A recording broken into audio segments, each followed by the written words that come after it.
Welcome to the Great Reboot. I'm Tori Ryden. Nearly 200,000 people will sleep on American streets tonight. Now that is a terrible statistic. The United States, and that many people who are homeless, compounding all of that, COVID-19. In March, shortly after the country began shutting down, the Centers for Disease Control issued this statement. People experiencing unsheltered homelessness, those sleeping outside or in places not meant for human habitation, may be at risk for infection when there is community spread of COVID-19. This interim guidance is intended to support response planning by local and state health departments, homelessness service systems, et cetera, and services that are directly linked to our guest, Mark Swann, Executive Director of the Preble Street Resource Center in Portland, Maine. I want to thank you, Swanee, to the Great Reboot. Thanks for coming and joining us. I know you're so busy, but thanks for taking the time to be here on the Great Reboot. Sure. Thanks for inviting me. Glad to be here. We already knew that lack of housing contributes to poor health outcomes. That's something you've dealt with for many years. So kind of let's fast forward and let's take a look at what this coronavirus now has done in ramping up those issues. And then we can get to kind of what you've done to shift and help so many people. Sure. Yeah, well, it's been a whirlwind, several weeks, like it has for the whole world, I guess, but certainly with the work we do. And I guess I would add to your great quote at the beginning from the CDC about unsheltered people being that much more vulnerable to the virus. But I think it includes people who are sheltered as well, because so many homeless shelters are very, very crowded. And so you're packing people in to spaces, in some cases 10 inches apart, sleeping 10 inches apart from people on both sides, packing people into our crowded soup kitchen at Pebble Street. So it's not just the unsheltered folks, it's people who are, surviving by staying in shelters that are obviously there to help people and to keep people safe and get off the street and out of the elements. But we now see are also, can be causing some public health concerns themselves. So we know, people who have spent any time homeless on average live 20 years less than people, who've been housed their whole lives. So we know how medically vulnerable this population is. So when this first started to be, occurring and we were learning more about it, we got pretty nervous very quickly. We sure did. You got nervous, but I have to applaud you because you also jumped into action and you had a plan. And I know that you're probably still working on additional plans from here, but I love what you did, that you decided you needed to really, your approach, which is so much in keeping with Dr. Anthony Fauci, which is the science and really taking a look at, okay, who is in which category, right? And then you broke it down from there. If you would, take us through kind of the decision-making, what you knew you needed to do once you saw that this was going to indeed be a big issue. Well, it was we did have a plan. We have had emergency plans in place for some time. I mean, we're responsible for lots and lots of people who count on us for food or shelter or their housing. We also run 3 apartment buildings with Avesta Housing that is our people's homes. So we had tried to be prepared for lots of possibilities. This was different for sure. One of the very first things we did at our soup kitchens was to go to all to-go meals. Instead of having people come into the dining room, again, very crowded, cheek by jowl, eating together, volunteers in the same space, preparing food, people dropping off food. I mean, our main soup kitchen at the Resource Center, easily 400 different people every day were in and out of that one soup kitchen and dining room. So that was one very quick thing we did, is said, we're going to go to go only.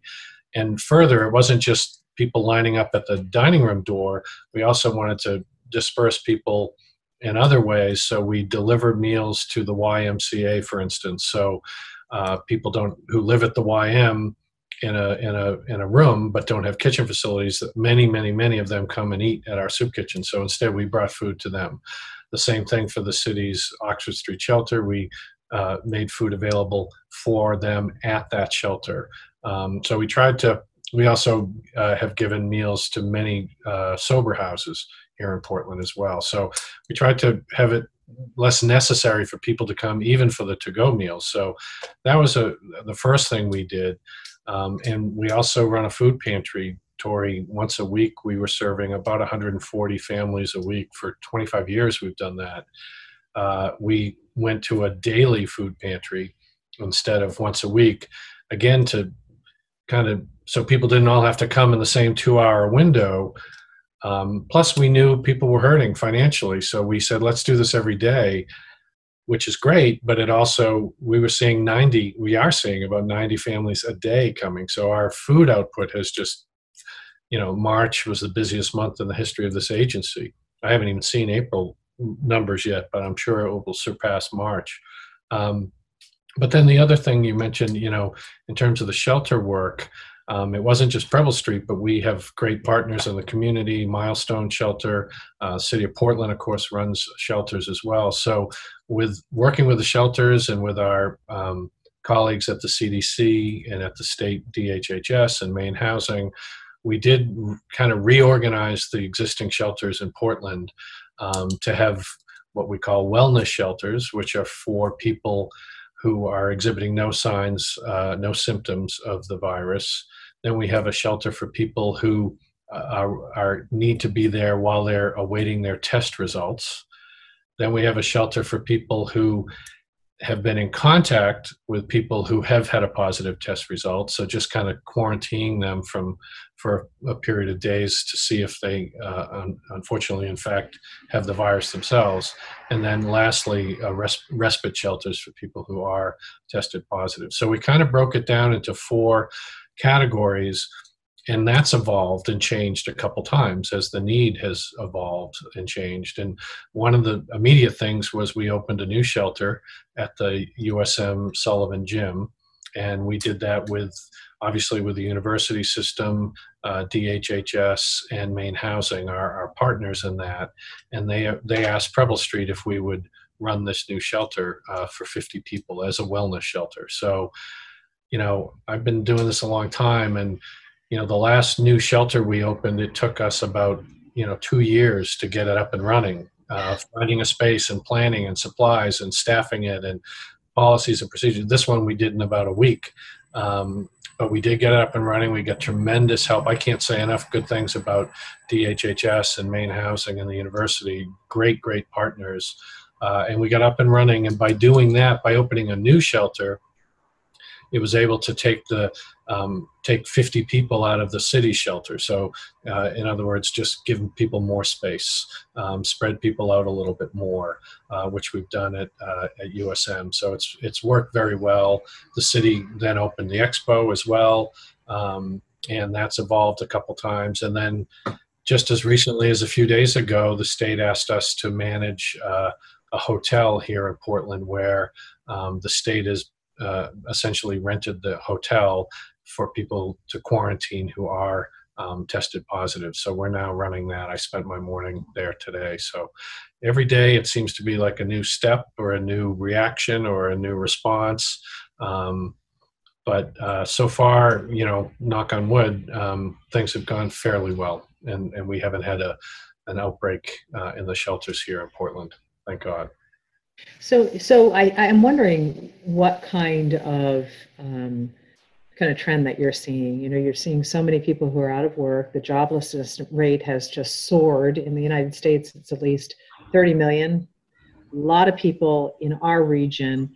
I'm wondering, are you seeing that directly in your shelters, and are you seeing directly those needs? And if you have any kind of numbers to share, I mean, is it a percentage an increase? Yeah, I don't think we've seen that at the shelters yet. I think the shelters, I think people are afraid to come to shelters because they are so crowded. I think we do expect down the line that our shelter numbers will go back up. Where we've seen it most immediately, Tori, is in our food programs. You know, I was talking to a woman a couple weeks ago who was telling me that she'd been a volunteer at our food pantry for the last couple of years, and now she was in line at the food pantry to get food because she had lost her job and her boyfriend had lost his job as well. And these are people in their 20s who have an apartment here in Portland, both had full-time jobs, and now neither have jobs. So I think on the food side, we're seeing it already with a 25% increase in our food programs. I do believe the shelters will follow suit. We saw this, you know, I mean, I've been around a long time, so I've seen a couple bumps in the road for sure. And, you know, the recession in 2008, it kind of peaked a little bit later. I think people will do anything and everything they can before they end up homeless, before they end up in a shelter. They'll double up. They'll sell their car. They'll move in with other people. They'll bring in a new member of the household to keep the rent payable. They'll do anything and everything. They'll go back home. They'll try different things, anything but to go to a shelter. But it's sort of the next stage, I think, in these kind of economic crises.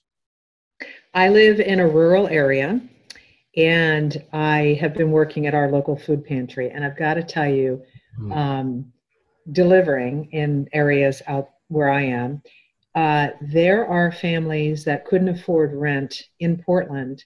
One family in particular of 7 living in a car on a piece of land next to a trailer that a family member owns or rents. And so they're all living in the car and relying directly on, you know, food boxes or food, and, you know, people living in the woods. I mean, it is a desperate situation. And I guess I'm wondering, you know, what advice would you give to people who, you know, maybe they've received a check, and maybe they don't actually have to have that money. I mean, there might be some ways that they can use that to help other people, but what are some of the specific ways people can help, you know, right now? Maybe it's not money, but what can people be doing to help out? And I mean, is there anything people can be doing? You know, people want to help. Yeah. That's a great question. And, you know, I feel like for many, many years, I've had almost kind of a stock answer to that about ways people want to help, which is volunteering, donating food, giving money, getting involved, being an advocate. And I think all of those things are still true, but the world is upside down right now. And so volunteering for a lot of people is just not possible. Food drives, people have done food drives for us at their church or their place of business or other places where they congregate, where their communities are, and that is likely not the case anymore. So we've had some people do food drives or even fundraising, like virtually, you know, among their friends and pals through Facebook and other social media platforms. So there's that. You know, I think I want to take a second to talk about advocacy too, because I do think, you know, we're in a crisis mode now, and everybody's working really hard, and everybody's best intended in responding. Certainly, in terms of trying to help people who are low income or homeless. But I think there's a lot of advocacy that needs to happen on the other side of this. When we're through the worst of it, I think we've got to have community conversations, and we're going to need allies. We're going to need advocates who can and will speak up to elected officials, public officials in their town, at the state level, at the federal level, because clearly there are things that need to happen differently when it comes to alleviating hunger and homelessness. We need to do things a lot differently. So, you know, I think people can help by paying attention, lending a voice when that's appropriate. But for now, you know, keeping an eye on their neighbor, you know, checking in with friends. I heard something on the radio that really hit home with me a week ago, which was, now is the time to be an aggressive friend. And I thought, oh, what a great way to say that. And 5 minutes later, I called a friend that I hadn't talked to in weeks, but just wanted to hear her voice. And I got off the phone with her and called somebody else. So I think, I think that's important too, that we keep those, personal and social connections just so we can all get through this.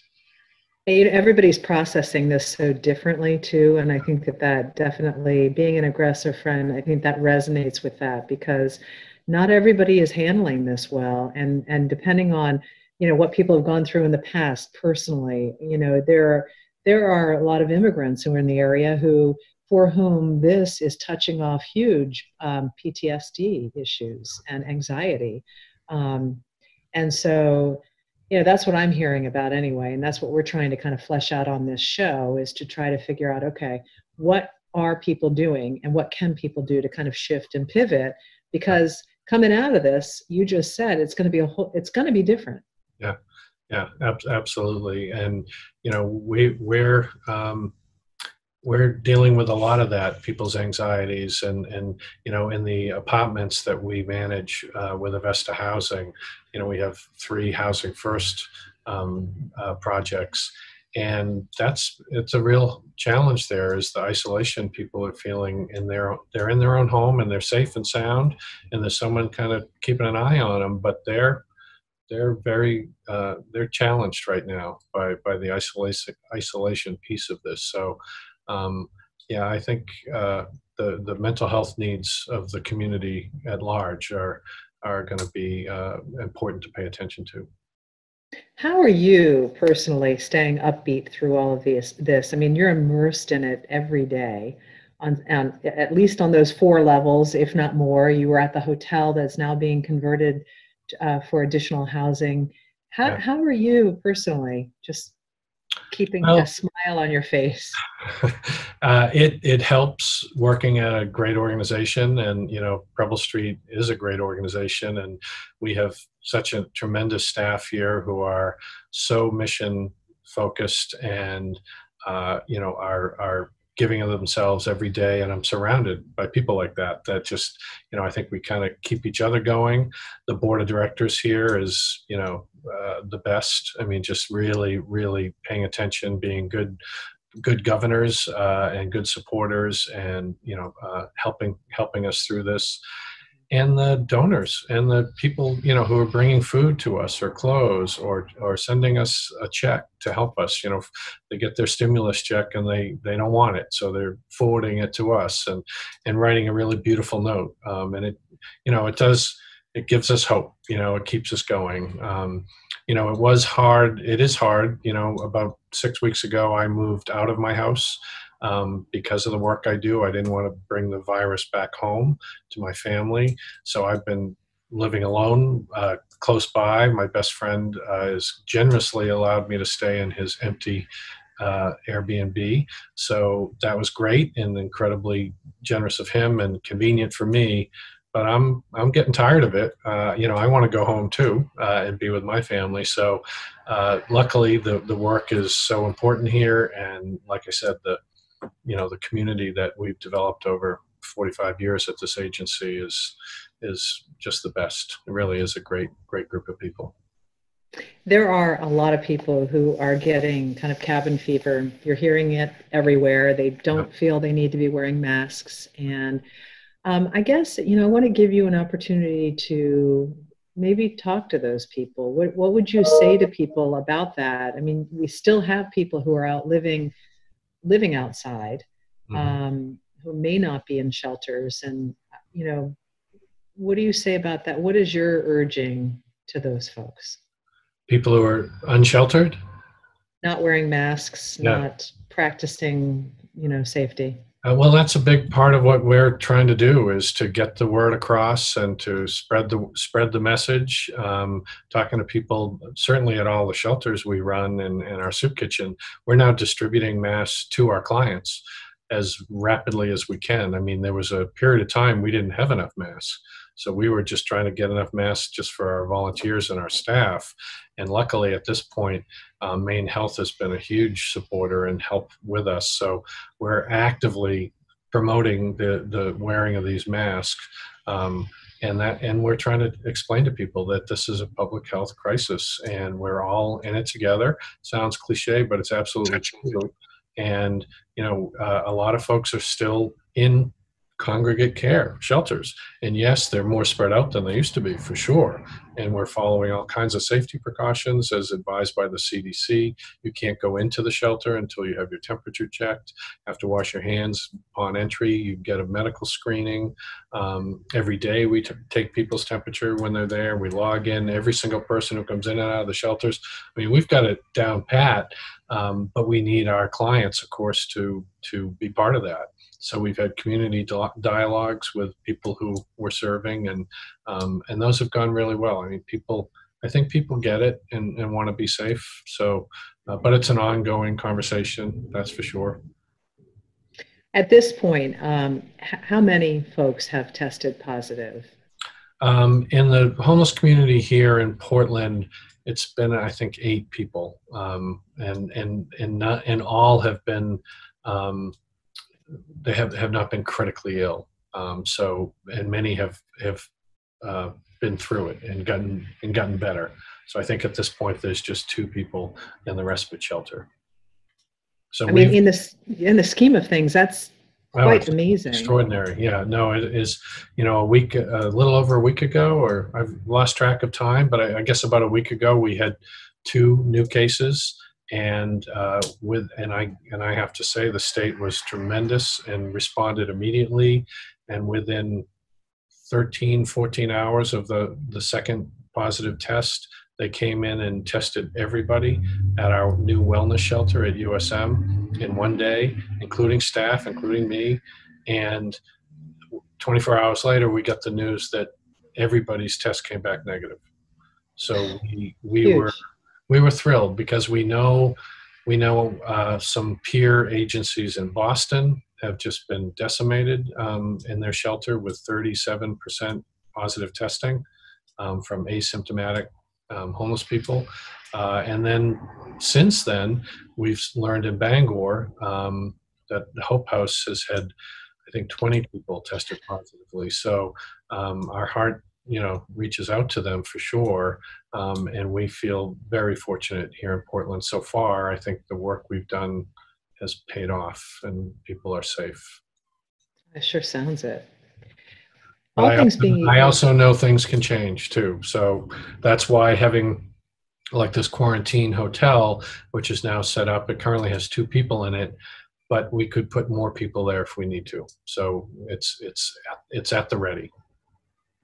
So all things being equal, and you probably haven't had a lot of kind of you time because you give yourself to so many other people every day. But I'm just curious if you've had kind of that, not epiphany, but what is your view? How would you like to see things unfold from here? Let's say this finishes up in a month, 2-3 months. Kind of give me your best case scenario of how do things look kind of after this, and what have you done as far as shifting and pivoting and rebooting that you now look at and you say, you know what, I want to actually continue with that as we go into the next kind of the new normal, as they say. Yeah, that's a great question. At first, I thought you meant on a personal level, and I'm just going to go home and spend time with my family. I can't wait. I got a 4-year-old grandson and an 89-year-old father, and kids in between, and a wife of 35 years. So I need to spend time with family and look forward to that tremendously. And take a long nap too, I imagine. So yes. But the work here. You're right. We have to think and do things very differently in the future. I think we're going to have significant discussions with some new parties, including public health officials that maybe haven't been as involved in the work of serving people who are homeless. But I can't imagine that, a month from now or 2 months from now or whenever, we're at that point, I can't imagine that any of us will want to go back to a situation where, 150 people are crammed into a very small shelter, sleeping on the floor 10 inches from each other. Like, okay, we've mitigated that a lot, and now we're going to go back to that. I mean, it not only is not dignified or respectful, now we know it's not safe from a public health perspective.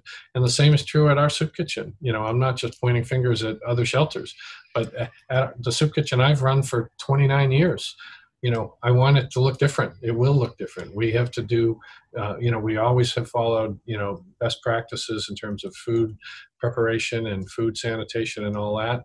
Well, I want to ramp it up to the next level. And we want to really look at how we distribute our meals rather than drawing people in. Again, what we've been doing the last 6 weeks, should we continue with that? And instead of drawing people in, bring our meals elsewhere or have mobile meals in some fashion. So I've got a lot of thoughts about that. And I think we're going to need to bring in people at the state level and who now are much more engaged in this issue because of the public health component of it. So I think people will be open to those conversations, and because there's now been, you know, more understanding of some of the ramifications of not doing it well. Will you be prepared? You had mentioned 2008 and how kind of the bubble, you know, you saw things happening later on. Yeah. Are you prepared for that with this? I mean, people are not going to just bounce back economically, and they're not going to bounce back and have their pantries full just magically. Are you ready for that? Not yet. Not yet. We're trying to be ready for that and make good decisions and thoughtful ones that, you know, that's the thing about a place like Preble Street. You know, we have to be here now and respond to the person at our door who's hungry or cold or needs a place to sleep. That's what we're here for. But we also, you know, have responsibility to think a little bit longer term and try to plan longer term. I mean, we were right smack dab in the middle of a big capital campaign to open a new shelter and to open a new facility for victims of human trafficking. And, you know, we had a strategic plan and a vision, and we still have that plan, but there's going to be some bigger pieces to that for sure. I don't think we're ready yet, Tori, but we're talking about it and starting to plan for that as well. Won't it be nice when we will find solutions and your population will just dwindle so much, you won't be having to work in a strategic plan for additional shelters? And, you know, how far off is that, do you think? Is it even possible? Well, that's why we work here, because we want to get to a point where not necessary. And so a lot of the work of this agency the last 20 years at least has been on the more solution-oriented work, the housing first efforts that we've developed, the veterans work we're doing in Bangor and Lewiston and Portland, where we're preventing people from ending up in shelters, and now the trafficking work as well. So I think we're all working on, you know, building the cathedral of social and economic justice. We may not be there, you know, when we achieve it, but, you know, just the effort to build it and get it open at some point, to get it completed at some point is worthwhile in and of itself, even if we're not there when it's completed. But the journey is really important. Well, you'll be a very important piece of, you'll either be a brick or a huge granite slab in the building of that cathedral. I think it'll be really important for you to give your website. I think that I love the fact that you've been staying, you're doing a great job communicating, and you've been putting out your letters. And I think that that's really, it's huge actually you're showing your leadership stripes. And so I want you to share, if you would, the web address for Preble Street. Sure, thank you. It's preblestreet.org. And yeah, we have done things we've never done before. I did a video that we sent out over email to thousands of people, and I think it's probably on our website. I've never done something like that, but we felt it was important to say very quickly, you know, what we're doing, you know, why we're doing it, how people can help us, and what our plans are, to be clear and to be quick, and to show that we're responding quickly, and have a plan. So that's what we've tried to do so far, and I think the community has appreciated that. We've gotten a lot of good responses from people. So thank you for giving that a plug. But yeah, prebblestreet.org. It describes what we're doing now. It also describes obviously the agency in full, which most people don't know about. Most people think of us as as the soup kitchen here in Portland, but there's an awful lot more to Preble Street, which I know you know, but it'd be great for people to learn more about us. I always think the more people learn about Preble Street, the more they want to get involved, the more they want to get engaged, volunteer, or support us in some ways. Well, there's so many ways people can help out. And, I hope that, I feel like people's memory, it can be very short. Mm. And I hope that that's not the case with this COVID-19. I hope that the memory is very deep and long lasting, because I think that that's going to be the piece of which you'll have people who have the loyalty to you, and to helping in the long run, and kind of fiercely defending, people who have been negatively impacted by this, and really just say, look, we're in this together, and not to sound Pollyanna about it, but we need that. We kind of need Pollyanna now. Yeah. And I think, coming out of this too, people will, I hope they are loyal and stay with us. But I also think they're going to want to know, well, what is the plan? What are we going to do different? What are you going to do different? And how can I help get to that point for people that, we care about, who are struggling on the streets? So that's on us to get that message, continue to get the message out. But also pivot in some way too, to say, where we think the solutions lie. Swanee, you're spending so much of your life, helping everyone. You're away from your family, kind of looking in a crystal ball, if you could. Any idea how long it's going to be until you're actually reunited with your family? I wish I had the answer to that. I do. I hope it's soon. Until we had the 2 positive tests last Friday, I had been thinking, maybe May 1st. Actually, today I was that had been in my head. Then we had those positive tests, and I'm not working in the shelter, full time by any stretch, but I'm there, and I'm at the resource center, and I'm at the teen center, and but I wanted a little, I just wanted my comfort level to be higher than it is right now. But I really am hoping in a week or two, if we don't have any more positive tests from the shelters here in Portland, that I'll be able to go home. That's kind of my plan, and at this point. You know what I want to ask you, actually, we didn't talk about with the teen center. I'm just curious, because I know that a lot of kids are feeling, extraordinary amounts of anxiety, and it's so difficult for them to kind of see their way outside of this, and they have no power over anything. How are the kids handling this? How are it's a challenge at the teen center? It's a challenge, and you just touched on it with using the word power. I mean, these are people, these are young people who have very, very little power in their lives in the best of times. Very, very poor, living on the street, estranged from their families, many dealing with untreated mental illness or substance use disorder as well. So at the best of times, this is a very, very a group of young people that are struggling for sure. And now with this isolation piece, now they're not isolating at home because they don't have a home. So they're in the shelter, they're in our teen center 24 hours a day. I mean, there's nowhere for them to go. Many of if they had other caregivers or agencies working with them, most of those agencies are either shut down or it's being done, via technology, which is a challenge to do good social work via technology. So they're feeling very isolated, very bored, frankly, and their anxiety levels are pretty high. So it's the staff who do the teen services here are just doing an incredible job, keeping young people safe, engaged, making sure they really understand what's going on in the world and what these young people need to do to be safe. So it's it's a real challenge, a tough time for these young people for sure. I keep hearing that teachers are saying that the kind of work that they now have to do, it makes their job about 5 times more difficult than being in the classroom. And I imagine that that translates to the teen center as well, that it's just that burden of really, trying to reach them. And it's a different beast.